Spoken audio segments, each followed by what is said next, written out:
하나님 말씀 창세기 32장 24절로 26절 말씀입니다.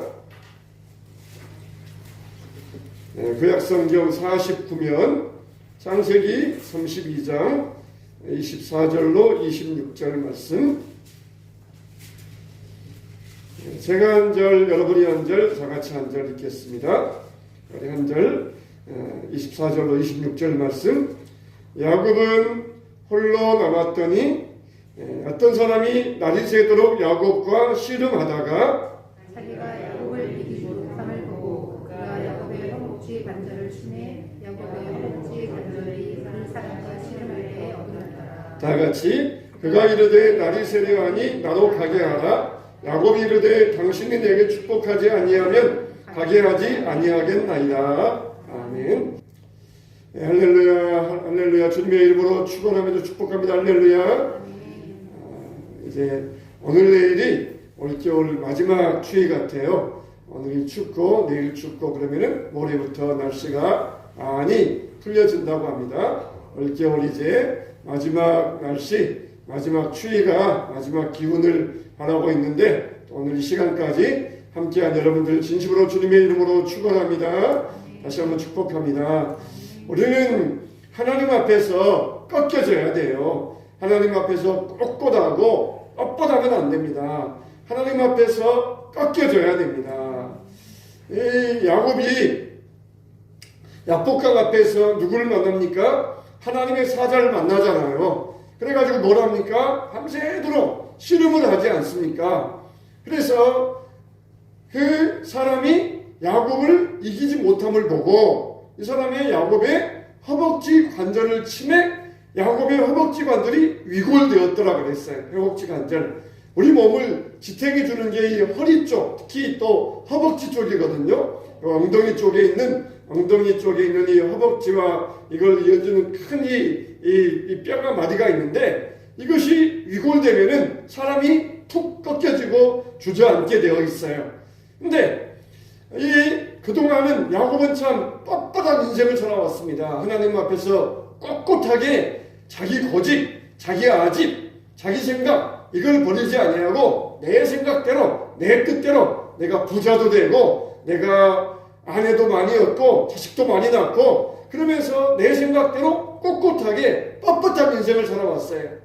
그날 밤에도 하나님의 사자를 붙들고 놓지 않았습니다. 그런데 허벅지 관절이 위골된 순간은 이제는 자기 힘으로 버티는 것이 아니라 완전히 꺾여져가지고 그냥 매달리는 신세. 그냥 이걸 버티고 있으면서 손을 잡고 있으면서 자기 힘으로 싸워가지고 넘어뜨리려는 것이 아니라 그냥 매달리는 신세가 되고 말았어요. 매달리는 신세가 되어가지고 그렇게 밤새껏 버티고 있었던 것입니다. 하나님의 사자가 이기지 못함을 알았다. 이 말은 도저히 이거 찜득이 붙었다. 이거 떨어지지 않겠다. 그걸 하나님의 사자가 알았다는 거예요. 야곱이 하나님의 사자를 막 이겨가지고 막 넘어뜨리고 위에서 그냥 쓰러뜨리고 그러는 것이 아니라 이거 찜득이가 되어가지고 도저히 안 떨어질 것 같다. 떨어지지 않겠다. 내가 이 찜득이를 어떻게 해야 내가 떨어질 수 있겠느냐. 바로 그런 뜻이에요. 이기지 못함을 알고 이거 도저히 떨어지지 않을 것 같다.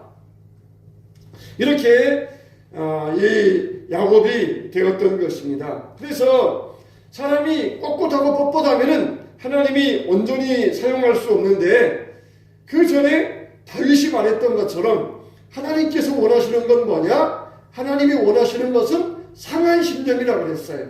하나님께서는 마음이 상하고 통해한 자를 멸시치 않으신다고 그랬어요. 그러니까 우리가 상한 심령으로 하나님 앞에 나아갈 때 하나님은 그 사람을 멸시치 않으신다는 것입니다. 우리가 하나님이 원하시는 상한 심령, 그게 어떤 상태입니까? 바로 자기를 낮추는 상태예요. 이런 상한 심령, 자기가 낮아져야 이런 과정이 없이는 하나님께 나아갈 수가 없는 거거든요. 그래서 야곱이 자기를 꼿꼿하게, 자기를 뻣뻣하게 세울 때는 하나님께서 받아주지 않으셨어요. 근데 이제 완전히 무너져가지고 매달리는 신세가 될 수밖에 없으니까 드디어 그래, 네 소원이 뭐냐? 네가 원하는 게 뭐냐? 내가 들어주겠다. 그러면서 하나님께서 야곱의 소원을 물어보셨던 것이에요. 사람들이 하나님을 잘 알지 못할 때는 하나님과 막 맞서려고 합니다. 하나님과 대항하려고 그러고 하나님과 싸우려고 그래. 예수 믿어라. 그래도 순종하지 아니하고 예수 믿으려면 내 주먹이나 믿어라. 그러면서 거부합니다. 또 믿는 사람에게도 우리 더 열심히 믿어봅시다. 더 헌신적으로 믿어봅시다. 그러면은 나 그냥 적당히 믿겠습니다. 그러면서 헌신하려고 하지를 않아요. 그냥 자기 방식만을 고집합니다. 아직도 하나님 믿는다고 하면서 뻣뻣하게 자기 아집을 가지고 살아가고 있는 그런 사람들을 볼 수가 있어요. 그래서 하나님께 대항하기를 포기하지 않습니다. 그런데 이 야곱은 하나님께 매어 달려가지고 처음에는 자기 힘을 가지고 하나님과 하나님의 사자와 싸우기 시작했는데 이제는 하나님 아니면 내가 살 수가 없습니다. 하나님께 매어 달리는 신세로 바뀌어주고 말았던 것입니다. 이제는 내 자존심도 필요 없어요. 그냥 하나님만 내가 붙들겠습니다. 하나님만 내가 의지하겠습니다. 그러면서 낮은 마음으로 하나님만 의뢰하게 되었다는 것이에요. 그동안은 그 많은 것, 이 소유, 내가 재산이 많아지면은 내가 강해질 것이다. 내가 아들들이 많으면은 내가 강해질 것이다. 아들들은 뭐라 그랬어요? 그 전통의 화살 같도다. 그래서 아들들이 많으면은 성문에서 원수와 이야기할 때에 수치를 당하지 않는다 그랬어요. 아들들, 혈육들, 자기 아버지를 위하여서 피 터지게 싸워줄 수 있는 혈육들이 있을 때에 아버지가 강한 존재라는 것입니다. 그래서 아들을 많이 낳았어요. 12아들이나 낳았어요. 내가 강해졌다. 그렇게 생각할 때에는 하나님께서 야곱을 돌아보지 않으셨습니다. 그런데 이제는 약해져가지고 겨우 그냥 하나님 사자에게 매달리는 신세가 되니까 너의 소원이 뭐냐? 그러면서 야곱에게 물어보셨던 것이에요. 여러분, 우리의 모든 고집스러운 것들이 꺾여져야 됩니다. 하나님 믿으면서도 아직 꺾여지지 않은 것들이 혹시 없습니까? 내 능력에 대한 생각들, 내 생각에 대한 능력들, 이것들을 다 우리가 꺾어버려야 돼요. 하나님 앞에서 꺾어져야 하나님이 그 사람을 사용하십니다. 꺾어내가지고는 하나님이 사용할 수가 없어요. 행주가 꺾어내가지고는 사용할 수 있습니까? 물기가 묻어가지고 말랑말랑해야 그걸 가지고 행주 노릇을 할 수가 있는 것이에요. 우리가 하나님의 손에서 쓰임받기 위해서는 꺾어내가지고는 쓰임받을 수가 없습니다. 이게 야곱이 이렇게 허벅지 관절이 무너졌다. 이거는 그동안의 모든 인간적인 것들이 다 무너지는 순간이 왔다. 그걸 말씀해주고 있습니다. 우리가 여기에서 우리들이 뭘 알 수 있습니까? 바로 우리에게서 가장 중요한 신앙의 비밀 하나를 터득할 수가 있어요. 여러분, 우리가 산에 올라가서 돌을 닦아야만 돌을 통하는 것이 아니라 신앙생활하면서 이 신앙의 비밀을 터득할 수 있어야 됩니다. 그게 뭡니까? 고린도후서 12장 8절로 10절 말씀이에요. 사도 바울이 고백하기를 자기에게 육체의 가시가 있어서 이것을 내게서 떠나가기 위하여서 내가 3번 주께 간구하였더니 나에게 이르시기를 내 은혜가 내게 족하도다. 이는 내 능력이 약한 데서 온전하여짐이라 하신지라. 그러므로 도리어 크게 기뻐함으로 나의 여러 약한 것들에 대하여 자랑하리니 이는 그리스도의 능력이 내게 머물게 하려 함이라. 그러므로 내가 그리스도를 위하여 약한 것들과 능력과 궁핍과 박해와 공고를 기뻐하노니 이는 내가 약한 그때의 강함이라 그랬어요. 약한 그때의 강함이라.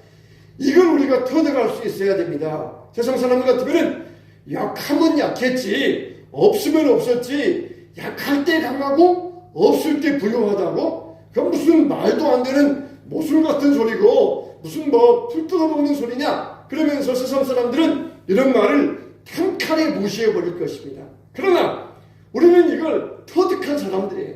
이게 바로 신앙의 비밀을 터득한 사람입니다. 이걸 가리켜서 세상적인 말로 도통했다고 말할 수 있는 것이에요. 산에 올라가야만 도통하는 것이 아니라 우리가 말씀을 붙들고 씨름할 때에 우리는 이 믿음의 비밀을 터득할 수가 있습니다. 누구에게? 말씀을 붙들고 씨름하는 자에게. 우리는 야곱이 하나님의 사자를 붙들고 씨름했다면 우리는 말씀을 붙들고 씨름해야 돼요. 하나님 말씀을 붙들고 씨름할 때 그게 터득이 되어져요. 야곱은 실제적으로 자기 생활 가운데서 처절하게 체험했지만 우리는 어떻습니까? 간접 경험을 통하여서 이걸 우리가 체험하고 터득할 수 있잖아요. 그러니까 책을 쓰는 사람들은 자기들이 직접 체험해가지고 책을 써요. 우리들은 그걸 간접 경험을 통하여서 나의 것으로 체험으로 삼을 수가 있습니다. 얼마나 좋습니까? 정말 우리가 약할 때 강해질 수 있다. 이 말은 우리를 낮추기 위한 그런 겸양도 아니고 이거는 우리가 실제적으로 경험할 수 있는 주님의 축복이 되는 것입니다. 그래서 하나님만 나의 힘이 되십니다. 하나님 밖에는 내가 의지할 게 없습니다. 하나님이 나의 능력이십니다. 이게 우리에게 공통적인 고백으로 돼야 돼요. 이게 바로 우리의 승리의 비결이 될 수가 있습니다. 우리가 이걸 터득할 수 있어야 돼요.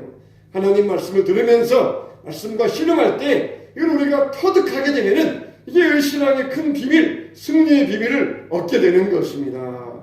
세상 사람들은 약하면 약하고 말면 말고 없으면 없는 것이지 그게 무슨 말도 안 되는 소리냐? 그러면서 아마 단칼에 무시해버려요. 그래서 자기들이 깨닫지 못하니까 그 말도 안 된다. 있지도 않은 말이다. 그러면서 무시해버리지만 근데 우리는 어떻습니까? 능력받고 핍박받고 혼란을 당할 때 우리는 강합니다.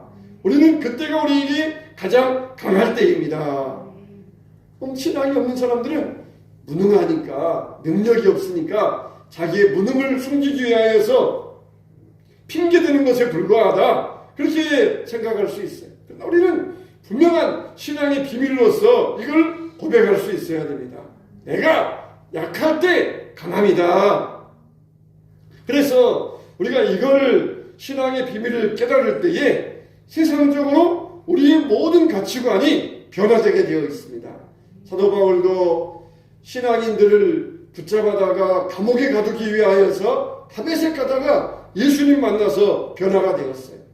야곱도 가나안으로 돌아가다가 야복강가에서 하나님의 사자를 만나서 씨름하다가 변화가 되었습니다. 정말 세상의 관점에서는 강한 것이 강한 것이에요. 강한 것이 강한 것이고 힘센 것이 강한 것입니다. 세상의 관점에서는 많이 가져야 강하다 그렇게 말할 수가 있어요. 그러나 성경적인 관점에서는 내 힘을 의지해 살지 아니하고 하나님의 힘으로 사는 것 그걸 진짜 강하다고 말할 수가 있어요. 강하다고 말할 수가 있어요. 여러분 그렇지 않습니까? 여러분 어떤 사람은 지갑에다가 현찰을 그냥 두둑하게 넣고 다녀요. 지갑에다가 현찰을 아주 두둑하게 넣고 다니는데 돈 많다. 정말 저 사람 부자 모양이다. 근데 어떤 사람은 그냥 신용카드 하나만 들고 다녀요. 근데 실제적으로 은행에 돈이 수억 원이 있습니다. 그러면 현찰을 그냥 1,000원짜리 두둑하게 넣어봤자 그게 10만 원밖에 안 되는데 그런 두둑한 돈을 사람들 보기에 두둑한 돈을 지갑에 가지고 다니는 사람이 강한 사람입니까? 아니면은 신용카드 하나밖에 없는데 실제로는 은행에 돈 많은 사람이 강한 사람입니까? 우리는 그와 같아요. 우리는 사람들 볼 때에는 없어 보이고 약해 보여요. 근데 하나님이 우리의 은행자가 되시거든요. 신용카드 한 장밖에 없는데 하나님이 우리의 공급자가 되어주시는 거거든요. 그러니까 강해 보여야, 있어 보여야 세상에서는 강하다고 말하지만 우리는 하나님을 의지하는 자가 강하다. 그렇게 우리가 말할 수가 있는 것입니다. 그래서 때로는 물질이 많든 적든 몸이 건강하든 약하든 실력이 있든 없든 그런 것에 좌우되지 않아요. 오히려 우리는 하나님의 능력만 의지함으로 나는 강할 수 있습니다. 우리는 이렇게 고백할 수 있어야 됩니다. 여러분 우리가 무엇이 강하다 말할 수 있으려면 그 힘과 능력이 지속적으로 유지되어야 강하다. 그게 증명이 되는 것이에요. 처음 볼 때는 굉장히 강해 보입니다. 다리를 만들고 건물 짓고 그럴 때는 막 집이 굉장히 강해 보여요. 근데 시간 지나보았을 때 이것이 얼마나 유지되느냐, 그거에 따라서 달라요. 세상의 건강, 외모, 미모, 세상의 능력, 세상의 물질, 이것들은 처음에는 아주 강해 보여요. 그런데 그거 10년 이상 가는 것들이 있습니까? 아무리 예쁘고 아무리 미모가 좋아도 그거 오래 가는 거 있습니까? 아무리 물질이 많아도 오래 가는 거 있습니까? 세상에 강한 것들은 유지되지 않아요. 그러나 하나님의 강한 것들은 유지되는 능력이 있습니다. 저는 물건 할 때 명품 물건이다 그러면서 말할 때 명품 물건에 대해서는 별로 좋아하는 편은 아니지만 신앙에 대해서는 명품 신앙, 이 명품 신앙이 좋아야 돼. 우리가 중국산 물건을 사보면 그렇잖아요. 처음에 살 때는 아주 좋아 보여. 야, 값도 싸고 좋은 물건 아주 싸게 잘 샀다 그러면서 처음 살 때는 굉장히 좋아 보여. 근데 좀 쓰다 보면은 금방 깨어져 버리고 찢어져 버리고 없어져 버리고, 이게 뭡니까? 짝퉁 물건이에요. 짝퉁 물건. 처음에 살 때는 야, 정말 좋은 물건이다 그러는데 얼마 쓰다 보면은 금방 찢어져 버리고 깨어져 버리는 게 이게 짝퉁 물건이에요. 근데 명품 물건은 어떻습니까? 명품 물건, 그거는 처음 살 때나 몇 년 지나거나 그대로의 모습을 유지해. 그대로의 모습을 유지하면서 변하지 않는 게 명품이에요.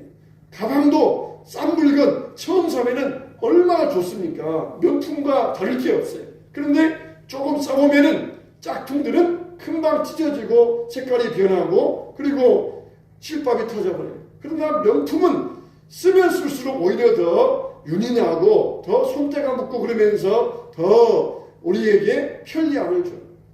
우리가 내가 명품 물건을 자랑하는 게 아니에요.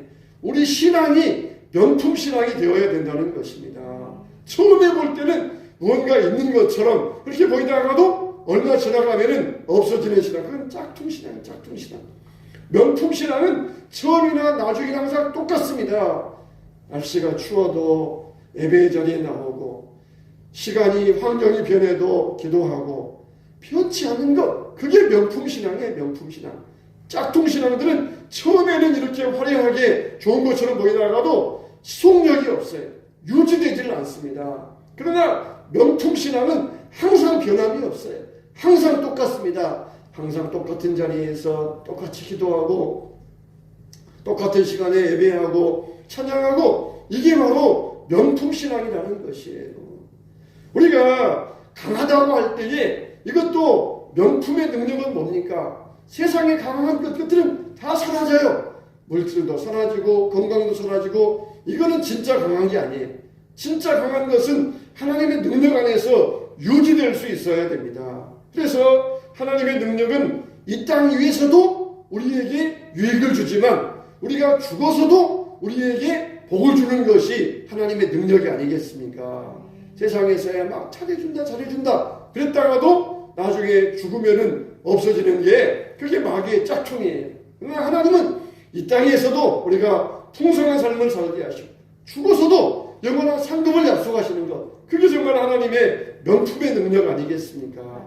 우리는 바로 그 명품 능력을 가져야 돼요. 명품은에 진짜 강하다 할 때 이것이 능력이 유지되어 가는 것, 그걸 우리가 강하다고 말할 수가 있어요. 그래서 어떤 것에도 깨어지지 아니하고 손상당하지 않아야 됩니다. 세상에 바람이 분다고 해서 픽 쓰러지고 그런 것은 손상되는 이 짝퉁에 불과해요. 하나님이 나와 함께 하시니까 나는 영원한 생명을 가지고 나는 죽음 이후에도 주님 손 붙잡고 계속 살 수 있다. 이게 우리의 명품 신앙이에요. 명품 능력이에요. 그래, 내가 너의 손 붙잡고 이 천국문 들어가고 그리고 거기에서도 내가 함께 너와 영원히 거기에 영생복락 누리게 하겠다. 이게 바로 하나님의 명품 능력이 아니겠습니까? 그래서 이 땅에서도 하나님과 좋은 관계에 살다가 장차 새하늘 새 땅에서도 온전한 몸으로 하나님 앞에 살게 된다는 것이. 그러니까 우리는 약할 때 강함이 될 수 있어야 돼요. 하나님의 능력에 의해서 영원한 삶을 살아가야 되고 우리 영혼이 주님과 함께 내가 주의 집에 영원히 거하리로다. 우리가 이런 신앙을 고백할 수 있어야 됩니다. 내가 약할 때 강합니다. 이 믿음의 비밀의 진리를 알아야 됩니다. 이 진리가 가진 힘을 가지고 살 수 있어야 돼요. 야곱은 그동안 자기가 하나님을 믿는다고 하면서도 그냥 세상의 관점으로 돈이 많아야, 아들들이 많아야, 집안이 좋아야, 그래야 강한 것이다, 그렇게 여기면서 살아왔어요. 근데 하나님의 사자와 씨름하면서 허벅지 관절이 위골된 다음에 이것이 얼마나 잘못이었는가. 내가 약할 때 강함이구나. 하나님을 의지할 때 내가 진정으로 강한 자가 될 수 있구나. 그래야 내가 진짜 승리자가 될 수 있구나. 바로 그 승리의 비밀을 깨달았다는 것이. 여러분도 이 밤에 이런 도통하시기 바랍니다. 할렐루야. 믿음의 비밀을 터득하시기 바랍니다. 할렐루야. 정말 여러분은 어떠해야 되겠습니까? 야곱은 씨름해서 그 육체가 위골된 다음에야 이것을 깨달았는데 우리는 어떻게 해야 되겠어요? 우리는 그러기 전에 깨달아야 돼요. 그냥 몸이 병에 걸리고 몸이 무너진 다음에야 깨닫는 것이 아니라 정말 하나님은 나의 능력이십니다. 내가 약할 때 강함이십니다. 이걸 우리가 깨닫고 항상 믿음으로 고백할 수 있어야 됩니다. 우리는 작은 일에도 그래야 되잖아요. 하나님, 오늘 하루 나와 살아가는 동안 항상 저를 지켜주시고 도와주세요. 내가 걸음걸음 걸어갈 때에도 나를 보호해 주세요. 그렇게 우리가 기도하고 살잖아요. 세상 사람들은 아침에 일어나서 그냥 뻘떡 일어나서 내가 세수하고 밥 먹고 걸어다니면 되지, 누구에게 나 좀 잘 걸어다니게 도와주세요, 그렇게 할 필요 뭐 있어? 세상 사람들은 그렇게 말하잖아요. 하나님 앞에 오늘 밤에도 하나님 주님 품 안에서 잠 잘 자게 해주세요. 그러지 그냥 밥 잘 먹고 그냥 열심히 일하다가 피곤하면 쓰러져 자고 그러면 되지, 누구한테 잘 자게 도와주세요, 그럴 필요 뭐 있어? 사람들은 그러잖아요. 근데 우리는 우리의 약함을 고백하는 거예요. 이제 걸음마 배운 아이도 아니고 하나님 내 손 붙잡고 오늘 하루 내 걸음 보호해 주세요. 이제 갓 걸음마는 갓난아이야? 초등학교만 들어가도 자기 힘으로 살아가는데 무슨 어린아이처럼 내 손 붙잡고 내 걸음 보호해 주세요 그러느냐? 그렇지만은 약할 때 강한 것이, 우리의 약함을 고백해. 하나님, 내 힘으로는 살 수 없습니다. 내 능력으로는 걸음걸이 하나도 내가 걸어갈 수 없습니다. 하나님, 오늘도 내가 말 실수 안 하게 해주세요. 살다 보면은 말 실수할 수 있는 거야. 그러나 우리는 내가 약함을 고백하면서 내 입술에 혀도 보호해 주시고 내 입의 말도 생각도 하나님 나를 주관해 주세요. 이게 내 약함을 주님 앞에 고백해 드리는 것이에요. 그러나 그런 고백도 없이 뻘딱 일어나서 내가 걸어다니고 말하고 살면 된다. 신앙인들 가운데도 그냥 자기 힘으로 사는 사람도 있어요. 내 힘으로 살면 되지. 내가 사람 만나서 비즈니스하고 사람 만나서 대화하고 사람 만나서 밥 먹고 그리고 피곤하면 자면 된다. 자기의 강함을 가지고 자기의 의지를 가지고 사는 사람들이 철저하게 우리는 약해져야 됩니다. 나는 내 입술 하나도 주장할 수 없습니다. 나의 생각도 내 마음대로 할 수 없습니다. 주님이 주장하여 주시고 주님이 나를 이끌어 주세요. 이긴가? 손 붙잡아 달라고 그러고 어린아이야? 세상 사람들이 말하지만 우리는 정말 어린아이 같아요. 그래야 우리가 강해질 수 있다는 것이에요. 내가 약한 그때의 강함이라 그랬어요. 세상의 사람들은 약하다 그러면 싫어하지만 하나님은 약한 자들을 사랑하시네. 약할 그때 강함이라. 육체의 가시를 서도보라게 왜 주셨습니까? 약해지게 만들기 위해서. 그래 하나님 더 의지하니까 그러게 하기 위하여서 육체의 가시를 주셨어요. 사도 바울도 굉장히 빳빳한 사람이었잖아요. 사도 바울도 아마 육체의 가시가 없었더라 그러면은 아마 적당히 사역했을지 몰라요. 그런데 육체의 가시 때문에 하나님을 더 의지하다 보니까 거기에서 큰 능력을 가지고 복음의 전파자가 될 수 있었던 것입니다. 우리는 우리의 약함을 날마다 인정해야 됩니다. 우리 약함을 고백하면서 내가 약할 때 강함이라, 내가 약할 때 강함이라, 그래야만 그 약함이 영원히 깨지지 않게 되는 것이에요. 이거를 세상은 이해할 수 없어요. 믿음의 비밀을 깨닫지 못한 자들도 이해할 수가 없습니다. 하루를 그냥 새벽에도 기도도 없이 그냥 하루를 살아간다면 아직도 이 비밀을 깨닫지 못하고 있는 것이에요. 날마다 하나님 앞에 이 비밀을 깨닫고 하나님 내 약함을 자랑합니다. 내가 약할 때 강함 되시는 하나님, 주여 나를 곤고한 가운데서 일으켜주시고 강한 믿음의 삶을 살게 달라고 고백하는 게 그게 바로 믿음의 비밀을 터득한 자들의 삶이에요. 오늘 우리가 약할 때 강함을 고백하시기 바랍니다. 나의 약함을 주님 앞에서 드러내시기 바랍니다. 그때 주님이 우리를 도와주실 거예요. 완전히 무너져가지고 그전에는 대항하면서 싸우는데 이제는 매달리는 싸움, 매달려가지고 겨우 무너지지 않으려고 겨우 버티는 그 야곱의 모습, 그게 야곱을 강하게 하였고 남은 여생을 주님 중심적으로 살 수 있도록 만들어 주셨다는 것입니다. 약할 때 강함 되시는 하나님께서 우리의 약함을 통하여서 강함되게 하고 우리 교회의 약함을 통하여서 하나님의 큰 능력이 나타나게 되시기를 축원합니다.